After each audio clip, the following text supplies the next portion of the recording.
Yo, yo, I'm here, y'all.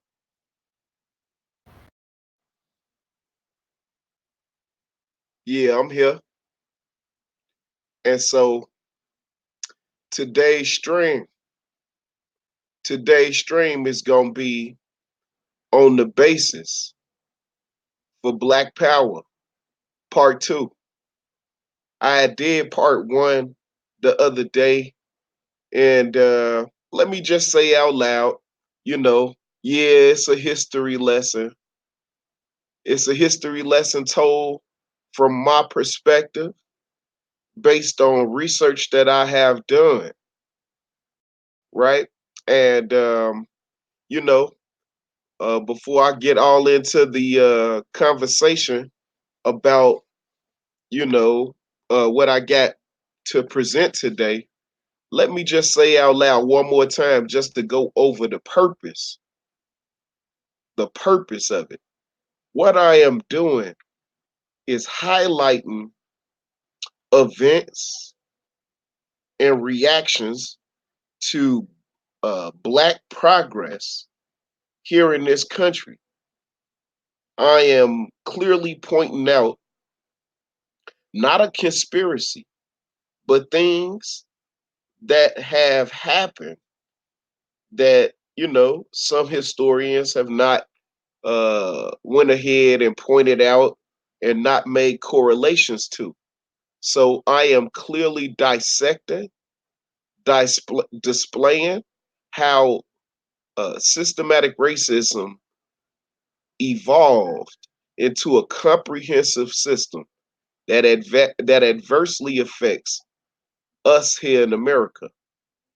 You know, And one more time, I'm gonna display the reactions to Black progress or perceived Black progress, and then I also want to make a clear argument at the end of the discussion for unity, right? So, um, you know, I went over in part one just as a recap. I went over, you know, Bacon's Rebellion. This is something that people overlook all the time. Bacon's Rebellion, right? Bacon's Rebellion, I would say, is the pivotal point to where they make it exclusively for us, right? And sometimes we try to make it really complicated. It wasn't complicated. It's very simple. The indentured servants was running away from their indentured servitude, right? And so, you know, if you a Black person and you run away from your indentured servitude, if you gonna stand out in natural day society, right? And then I went over a couple of other things. I went over Stono's Rebellion and the reaction to Stono's Rebellion uh, and how the laws and the screws started getting twisted uh, to affect chattel slavery. And then you got Gabriel Prosser's rebellion, right? And, these things that happen, they twisted down the boats to make slavery that much harder, right? The Haitian Revolution and the United States reaction to that, being that it was a brand new government, baby government in a way, right? And they had slavery. And then these these men, Toussaint Louverture and Dessalines, right? How they stand up and demand their freedom, emancipate themselves, which causes the Louisiana Purchase, doubling the size of America. You would think that it would be favorable terms for somebody that helped you double the size of your country, right? Wrong, wrong. Not only that, a couple of years after that, uh, the roots of scientific racism start to take form, right? And we got Christoph Miners talked about his influence, uh, calling the black race a ugly race, and that we didn't have any emotions, that we lacked feeling and things of this nature, that we lacked morals and ethics and intelligence, right? And those things echoed for years, right? And imagine if they're applying that logic when Nat Turner's rebellion happened. You know, I talked about the influence of David Walker's appeal. Walker's appeal in 1829 definitely, definitely sent a shitter, a fear down the backbones of slave owners and white men here in the United States. And then following that up with Nat Turner's rebellion.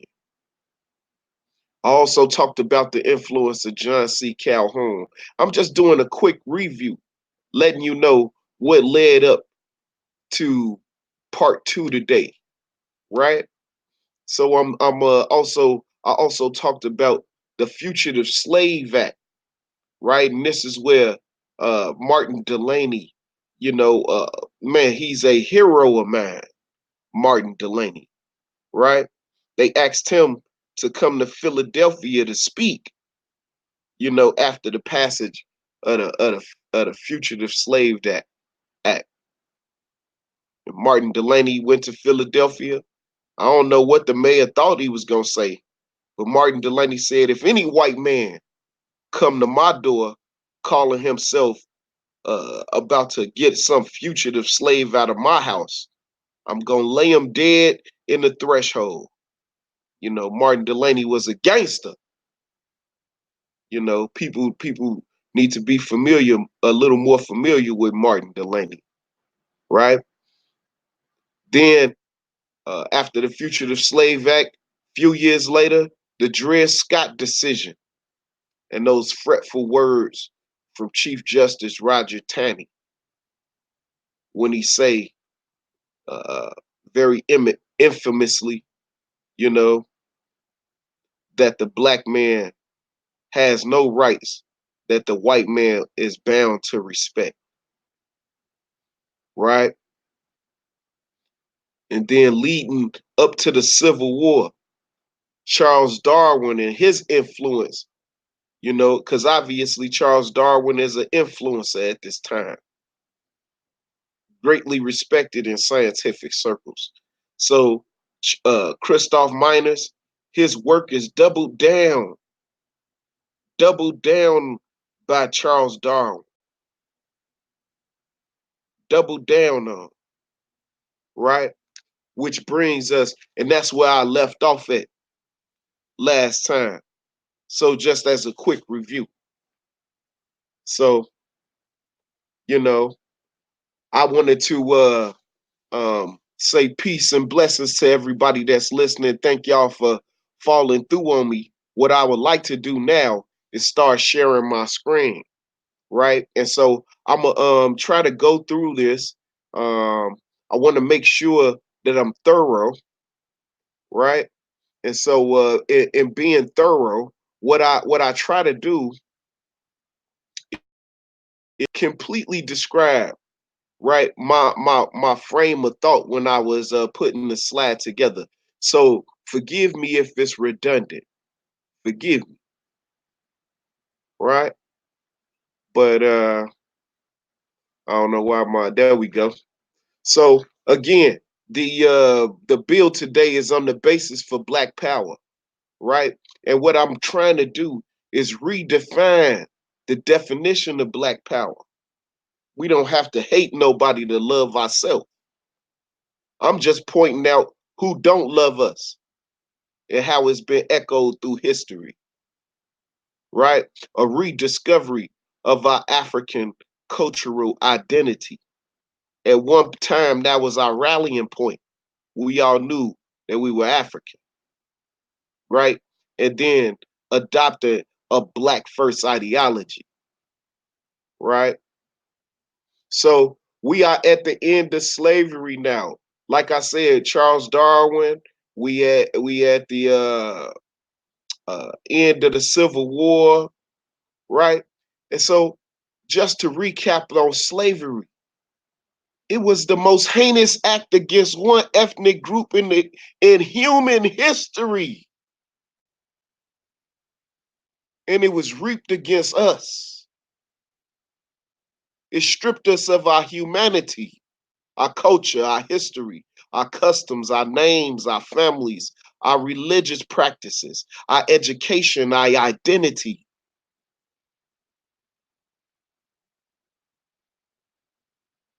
We were beat, we were raped, men and women.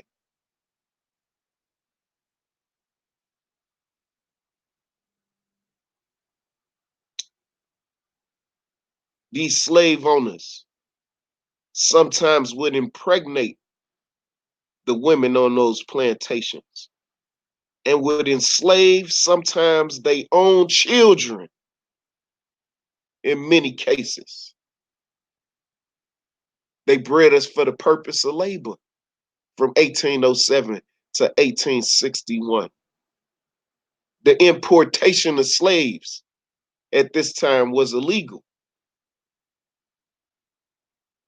As a consequence of slavery here in America, they depopulated the continent of Africa of men, which destabilized the country. And when they stopped slavery here in America, this is when you see the tick up of colonization in Africa. You can Google search it while I talk if you're not paying attention to this. Brother Rob, I mean, hey, hey, what I'm talking about is all factual. It's all factual. You see colonization tick up in Africa at the conclusion of slavery, chattel slavery, here in America. We still suffer from it. It's a ongoing negative propaganda campaign on the image of Africans in mass media. It's been going on before, during, and after the Civil War. And it continues to this day. As a result, mass incarceration. As a result, and this is done by the University of Chicago, it's a study that they did. Implicit bias leads to the lack of adequate medical care. Implicit racist bias leads to the lack of adequate medical care. Another consequence of slavery is stripped Africans from the social commentary of history. Years following, we had great intellectuals that retraced our steps through history and gave us powerful stories about our history and about how we gave the world civilization. We tend to overlook our master teachers. Moving on, a systematic, intrinsic bias led effort has been and continues to be applied to make Africans all over the world a permanent underclass. Permanent. These are the last written words of El Hajj Malik Shabazz, better known to some as Malcolm X. After the Emancipation Proclamation, when the system of slavery changed from chattel slavery to wage slavery, it was realized that Afro Americans constituted the largest homogeneous ethnic group with a common origin and common group experience in the United States, and if allowed to exercise economic and political freedom, would in a short period of time own this country. Therefore, racists in this government developed techniques that would keep the Afro-American people economically dependent upon the slave masters, economically slaves, 20th century slaves. The last words, last written words of Malcolm X. So, you know, a lot of times the Reconstruction Amendments, it's the 13th, 14th, and 15th Amendment. We tend to overlook the impact of these amendments. It redefined what a American was with the introduction, I should say, of these amendments. The 13th Amendment.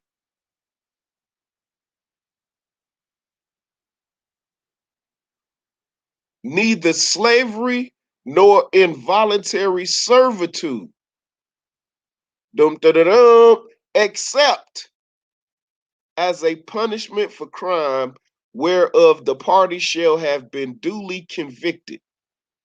Let me say out loud to you that President Lincoln was a lawyer and he gave his homies a back door.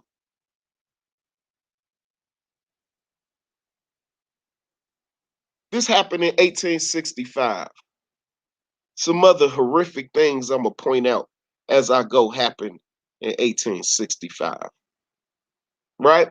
So, after the passage of the 13th Amendment, if you were a former slave and now it's in the Constitution that you are no longer a slave, wouldn't you believe that you were an American citizen? Wouldn't you believe that? I mean, you enriched the country. You worked for these people. You didn't work. You wasn't over here just bumming off of people. You feel me? You wasn't bumming off of people. You wasn't getting food stamps. You feel me? You didn't have Section 8 or nothing, right? You would think you a citizen, right? Wrong.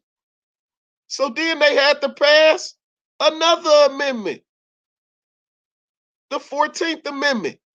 All persons born or naturalized in the United States shall be citizens. So you would think at that point, right? Okay,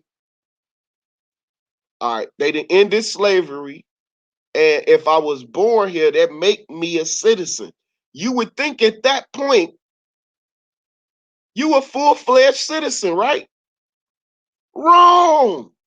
So then they had to pass another amendment, the 15th Amendment, giving you the right to vote. You see? They had to pass a law. Hey, he might not be a slave, but he ain't a citizen. All right, he might be a citizen, but he ain't got the right to vote. You see what I'm saying? It's protracted. They fought against us tooth and nail even after they lost the war. You see the progression? 1865, 1868, 1870. Then 1871, Ulysses S. Grant had to pass the Force Act so that he could put down the Ku Klux Klan and the White League and the red shirts and all of these terrorist groups attacking black folks. See, you gotta understand history. Let me keep going. Right? Now let's say for instance, you were a slave owner. You were fighting with the Confederacy. And then General Lee then went ahead and surrendered. You in Virginia. You live in Mississippi. They destroyed all of the railroads. It wasn't many railroads in the South anyway. They destroyed them all.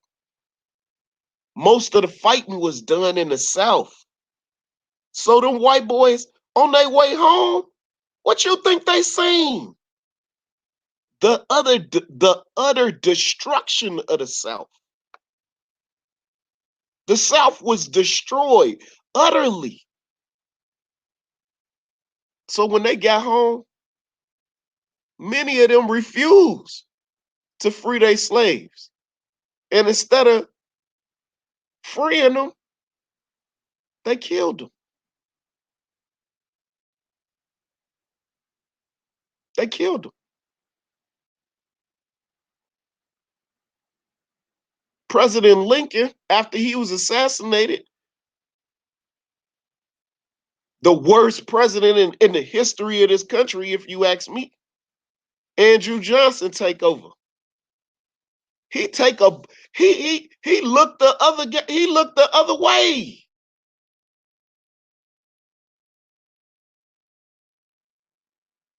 They lynch blacks all over the South. They don't even have a number about how many they killed on their way home because these people just a year ago were considered property. So, the correct numbers and everything after a war, the population, you know what I'm saying? The census, right? They don't have a number. So some historians just come up with 100,000 just to give it a number. That's a small list right there. But it's three happenstances I want to point out in particular, right? This is Pine Bluff, Arkansas. A mob of ex-Confederates burned down a black settlement, and then they hang 24 men, women, and children. This is Memphis, Tennessee. A mob kills 50 formerly enslaved Africans and burned down over 100 homes and several churches. This is directly after the Civil War. It's also called the Cressida Massacre. It happened in New Orleans. A lynch mob numbering about 200 uh, attacked a group of black soldiers. They had just marched for the right to vote downtown New Orleans. It was some elected officials as well in the building. The mob went to the building, set it on fire, waited for the people to come out. As they came out, they shot them, beat them.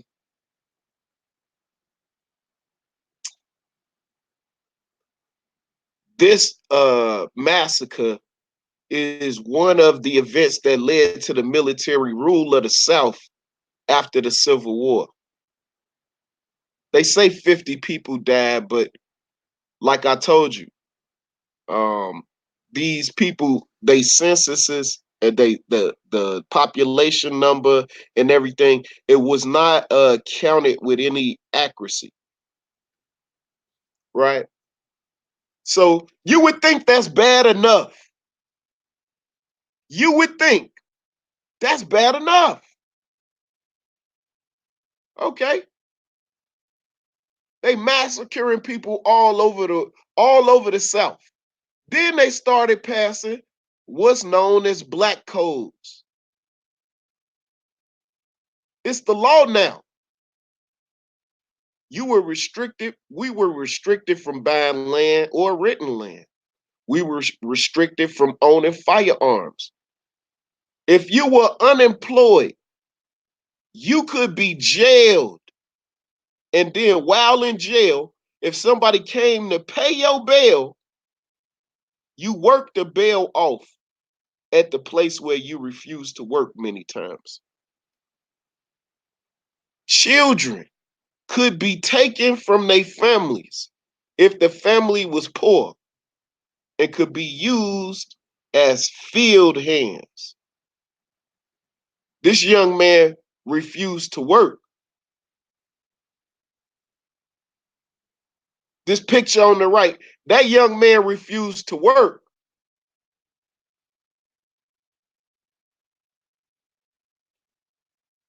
Black codes in Florida, Louisiana, Mississippi, South Carolina, and Texas. They passed laws forbidding, prohibiting African Americans from doing any other type of work other than being field hands. This is fresh after slavery, y'all.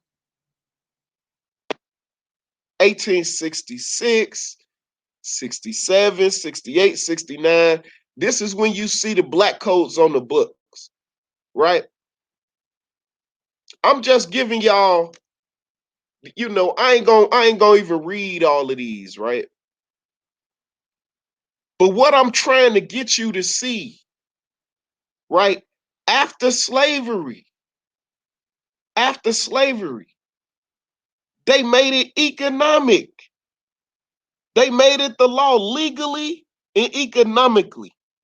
They made it to where we would be a permanent underclass, where we could not do business with them or on any grand scale, right? Here go one, the very one at the bottom. Blacks were forbidden to sell farm products like flour, cotton, hay, rice, peas, wheat without the written permission of a white man. This is what forced us to work together.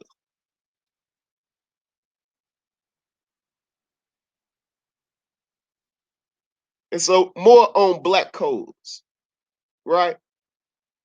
This is not something that I'm saying to you to make you feel bad about our situation, about our history. What I'm trying to show you is what we've overcome. What we've overcome. The history of chain gangs. You see it? This is the Black Code Book of Alabama. In 1 year, I can't remember the exact year, 1/3 of all of Alabama's economic input came from chain gangs. Alabama wasn't the only one. District of Columbia, DC. Yeah, the DMV, y'all was included too. Here go Virginia. Here go Illinois, where I'm from. These they black code books.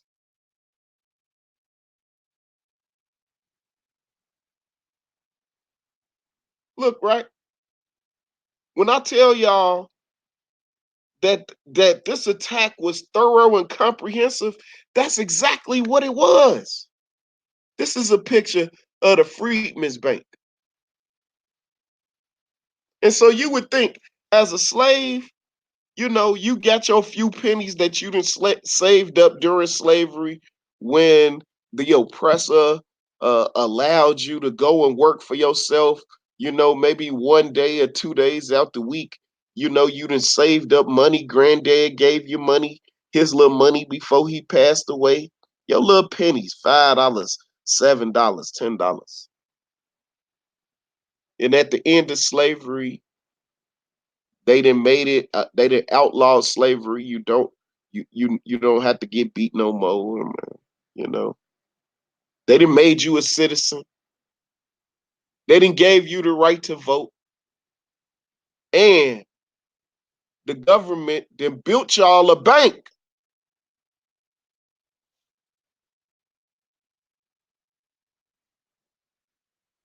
Y'all know that I had to share the bad news. I had to break it, right? It's also called the Freedmen Savings and Trust Company or the Freedmen Savings Bank, right? This is something you can look up now, right? It had 37 offices in 17 states. Them slaves, them former enslaved, all of that little couple of dollars they had, I was just talking to y'all about, right? Shining shoes, working at the dock, you know, all those assets added up to about $57 million at that point. In today's money, that would be about half a billion dollars, about 500 million, 70,000 depositors.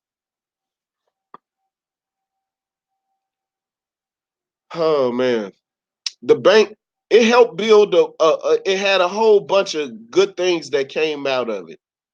Hospitals, schools, churches, institutions, they were built, you know, off of loans from the Freedmen Bank. But the bank failed in 1874. One of the uh, one of the officials from the bank took out an unsecured loan trying to finance um, the railroad. The railroad fell in. Panic 1873 made the Freedmen's Bank fail in 1874. So all of those depositors lost their money. Congress, they established the program, but those people never got their money.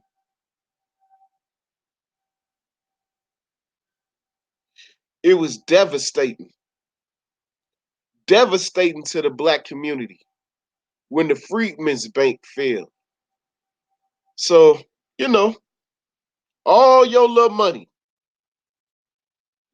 all your little money that you didn't accrue about 10 years out of slavery, you didn't lost it. Comes because some white boy took a chance on the railroad. You know, which brings us to, you know, this is a slap in the face. It's in history books. It's called the Compromise of 1877. I call it the Grand Betrayal. Now, Ulysses S. Grant had came to the end of his presidency, right? And so they have, an election.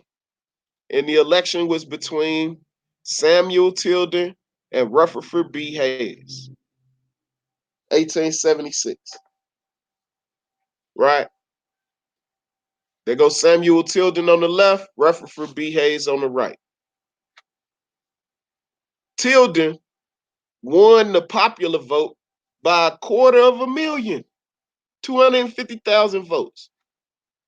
But four states came into question: Oregon, South Carolina, Louisiana, and then Florida. Florida just always in some stuff, ain't they? Florida, right? And they go to electoral map. So they formed a delegation. It was 15 of them to try to figure this thing out, who was going to be the next president, right? The South said, all right, man, all good. Hayes can be president, but y'all got to give us something. Don't that sound like a quick pro quo? Huh? So, boom, Hayes becomes president.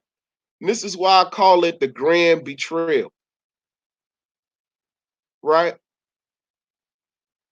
His name is William M. Levy. This was a speech that he had gave to Congress so that they could vote for the compromise and give the South what they wanted to make Hayes the president. Black emancipation caused despair and danger, and further claimed Louisiana's innocent maidens and helpless infants. We are in imminent peril. I hold it my sacred duty, he said, to save Louisiana whites from the ruin and degradation which threatens them, and to relieve my beloved state from the bondage which oppresses and enslaves her. This is one of the most racist speeches given in Congress in the history of the United States, right? So, in exchange for them making Hayes the president, these were the following concessions, right? Number one, all the federal troops had to leave the given those racist former slave owners full social economic control when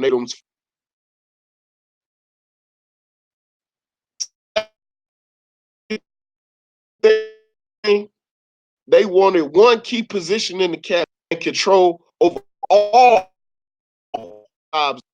Position was postmaster. You think you could, if you the postmaster, control all of the federal jobs? And they wanted bigger contracts when it came time for those railroads to go through the South. And let Hayes, he could run for re-election. Quid pro quo. Quid pro quo.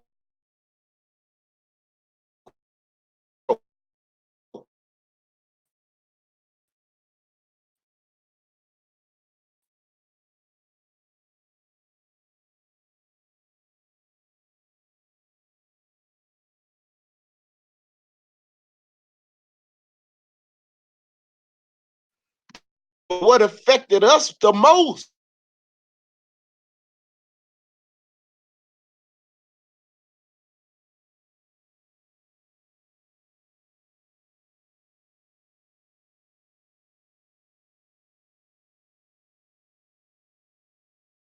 Plessy versus Ferguson.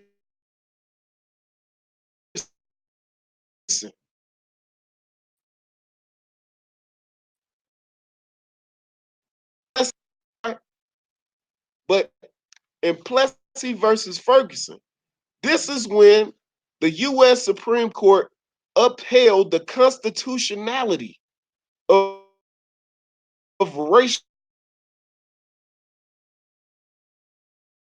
children. Made on separate but equal is cool. And that gave Jim Crow law to work behind. It, it was legal to you. Legal.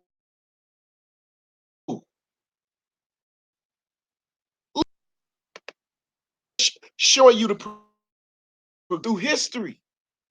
How many of y'all know about human zoo?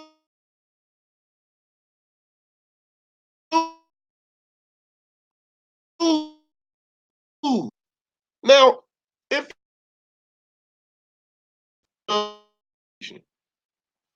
and visit the human zoo, what respect, what term of dignity is,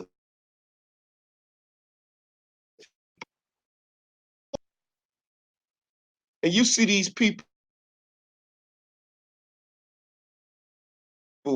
and these just being treated like animals.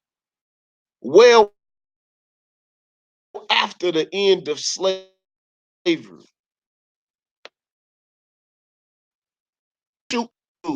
is overlooked. Then we have to talk about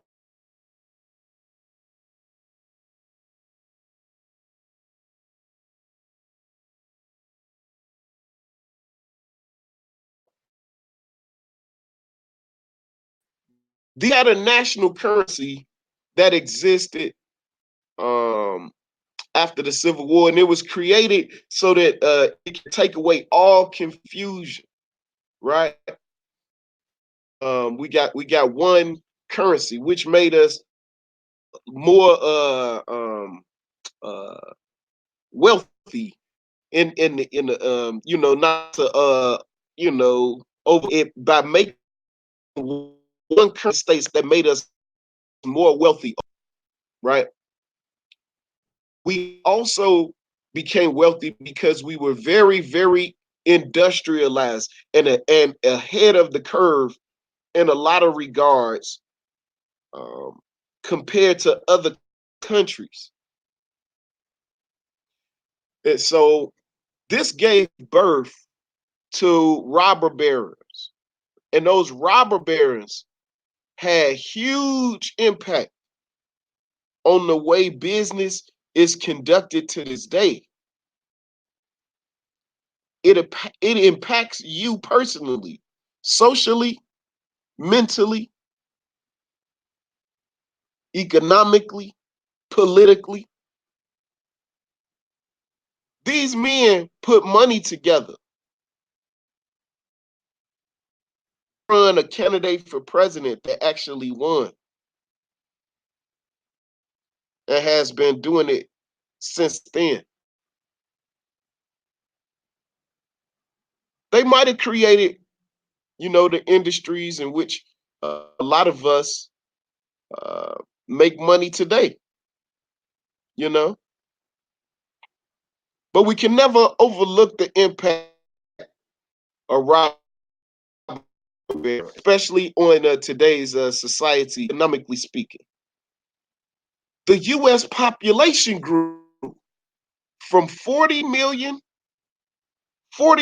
y'all, in 1870 to 76 million in 1900.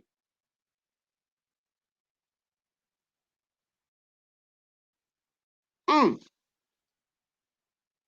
you know, uh, half of America's workers was, you know, not farming by 1880. So that meant that half, that was us.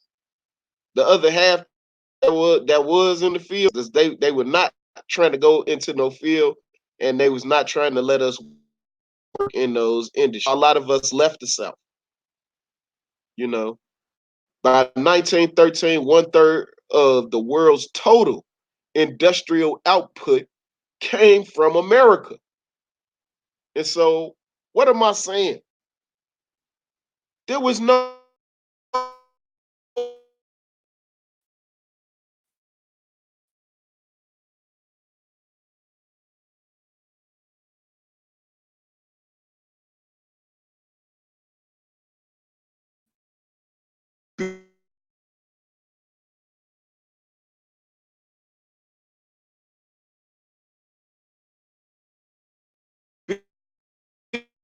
reason to be looking at